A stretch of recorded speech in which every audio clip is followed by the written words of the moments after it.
There's a fascinating organization called MAPS, Multidisciplinary Association for Psychedelic Studies. This is a nonprofit think tank that advocates for the responsible investigation of psychedelic plants and chemicals and exploring their potential as tools for transformation, for interpersonal transformation, right?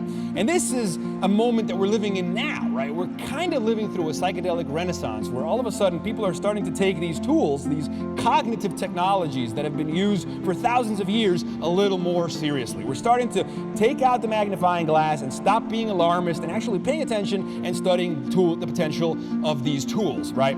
So there's a fascinating article written by Timothy Leary back in the 60s called Programming the Psychedelic Experience. And the idea here was that if you could successfully pattern and sequence the input signals that the subject would receive when he was on a psychedelic odyssey, you could literally assure functional output. You could almost guarantee a functional catharsis, that there would be value to the psychedelic session. And he described the psychedelic experience as a period of increased reactivity to stimuli, both from within and from without. So you are immediately plunged into a dialogue with your own subconscious. Things start to erupt. Things start to emerge. New patterns start to be perceived. And at the same time, the world becomes like a sensorround system. You know, the fidelity, the resolution of the input signals get boosted. So all of a sudden you are overwhelmed, almost eclipsed by the signals coming in.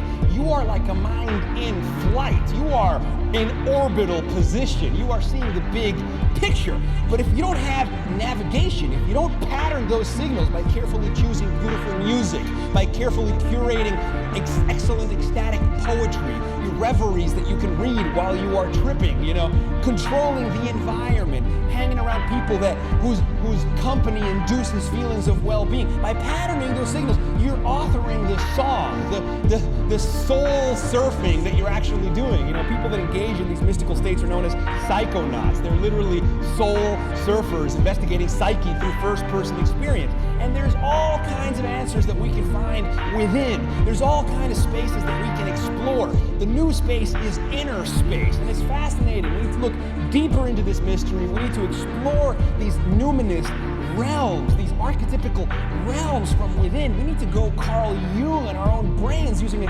cocktail of chemical technologies that will thrust the body-mind into liminal spaces of exploration.